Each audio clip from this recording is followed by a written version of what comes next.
Cortez and Braham.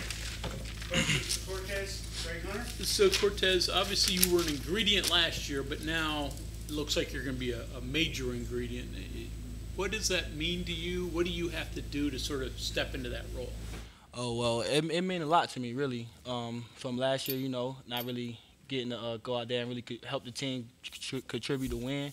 So this year, I really want to be like one of them big factors for us to win and stuff like that. Go out there and make plays. Just be one of the best receivers out there in the country. Are you better, and how so? Really, just getting better, like technique-wise. When I'm getting tired and stuff like that, just make sure I bank on my technique and really, just use it really. Yes, sir. Have to do to be a factor?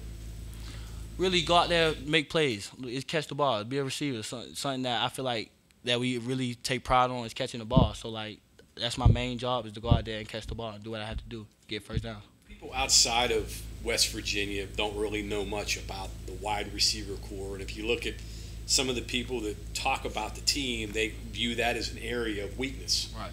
How do you go about that? Do you use that as motivation? Do you guys talk about that? Yes, sir. Of course, we use that as motivation, because a lot of people think we can't do it just because like the receiver core we had last year, Bryce and KP, Sam, and them. That's big shoes to fill. Like they really good players, but I feel like we got the pieces. Everybody play that role, so I feel like we're gonna be a real good receiver core this year. You take it personal? I wouldn't. Yeah, I take it personal. I take it real personal because like just being like.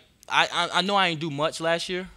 I know I ain't do much, but like I felt like I did some things to the point where as though like the reps I was getting, really like the reps I was getting limited reps, and I was still making plays out them limited reps. So I feel like I'm taking this season real personal because I feel like I got a lot to prove out there.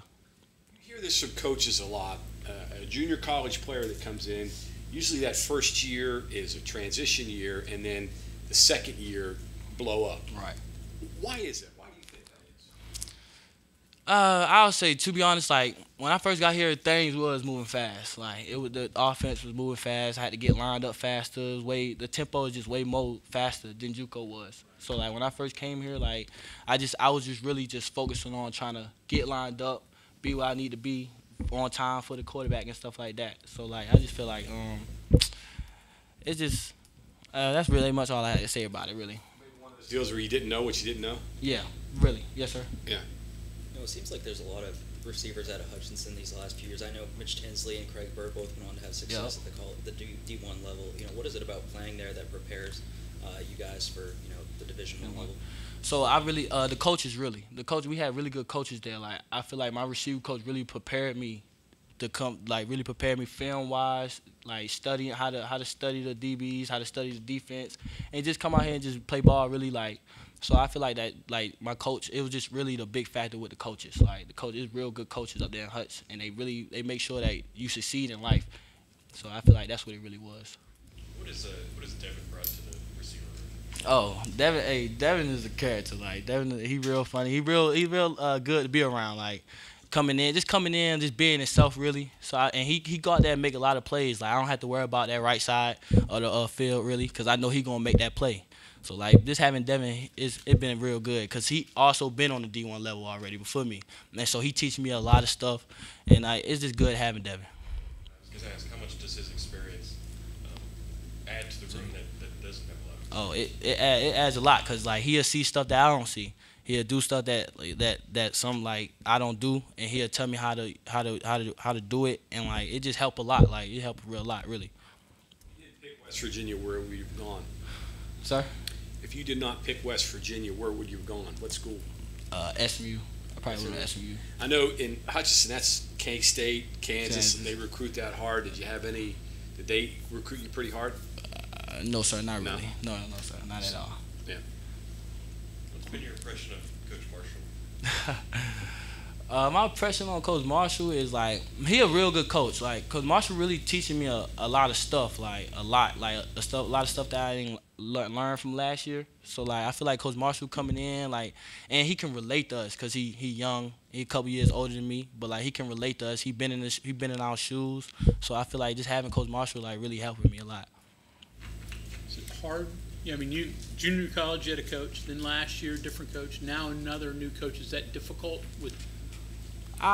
It's a little bit difficult because everybody teach things different. Everybody teach things different, and Coach Washington was more hands on. Coach Lau, he hands on, but he really he get there and he'll show you this is how it's supposed to be done. This how you can beat this man coverage, something anything like that. But Coach Marshall, I know having 3 different coaches, it could be a lot, but you just really just buckle down and try to focus on yourself and getting better for yourself and just really taking in the information that you get.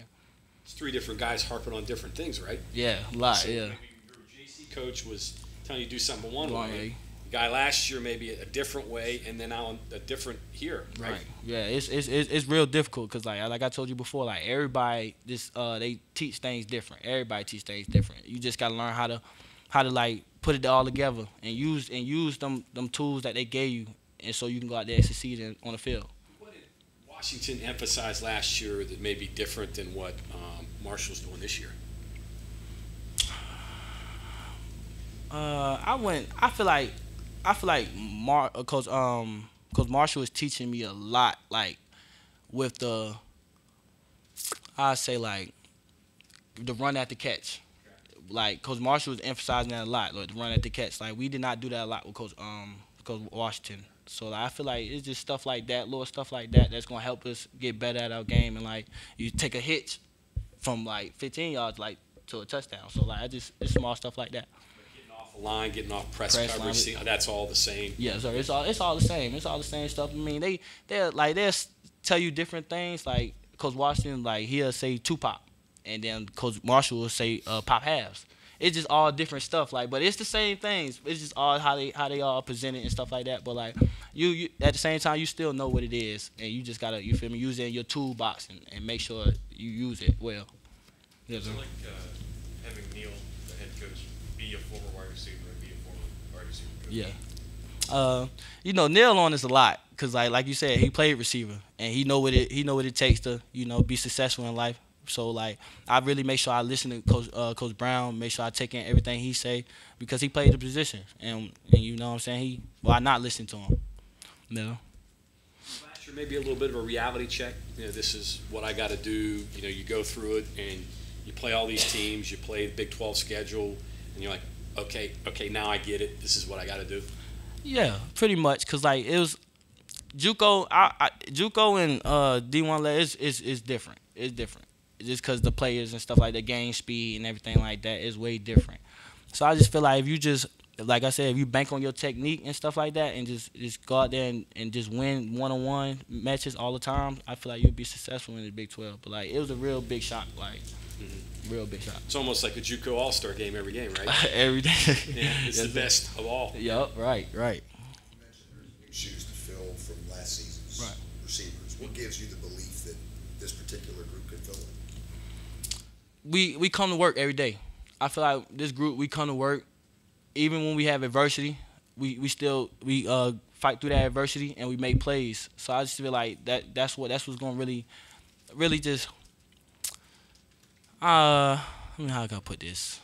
It's really gonna help. It's gonna help us. Cause watching Bryce and them last year, Bryce showed no emotion, and that's even if he had adversity, he showed no emotion. I feel the stuff watching him, learning from him, really helped me, and really gonna help my game a lot. And then I just say,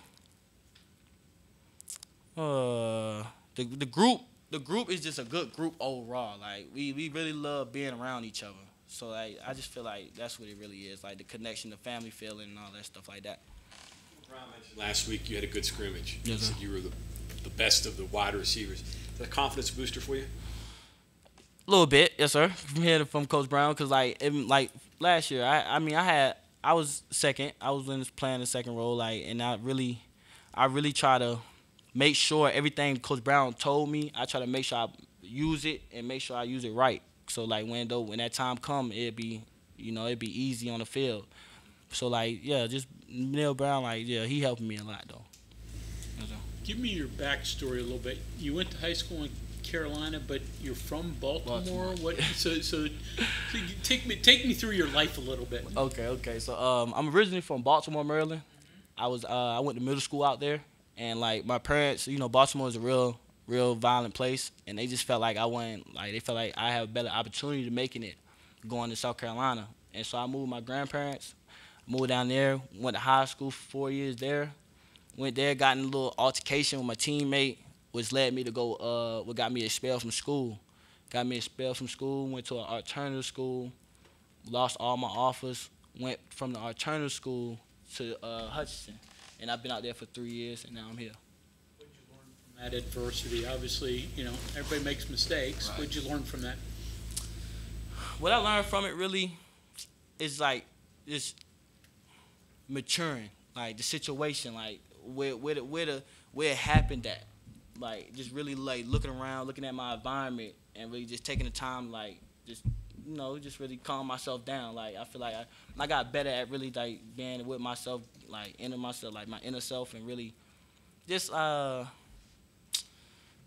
trying to be like one of them bad kids like I always was when I was growing up. So I try to go ahead and change my life around, try to be a good kid. Guess it's not really a mistake unless you repeat it, right? Right. Not a mistake unless you repeat it, learn from it, and then keep it moving. Yes, sir. Baltimore tough. Did you see tough things there? I was seeing a lot. I was actually, so that riot that happened, I lived down the street from that riot that happened in Baltimore. I actually lived down the street from that. So like it was real crazy out there. It was an eye opener. It taught me a lot. I ain't really want to be one of them kids that fall into the streets, stuff like that. I just wanted to take my own route and just play football, really. So that's what I did. South Carolina, Hutchinson, Kansas, Morgantown, West Virginia, those are 3 pretty peaceful places, right? Peaceful, real peaceful. Many more questions? Okay, anything else for Cortez? All right, thank you very much. I appreciate y'all. It was nice meeting y'all.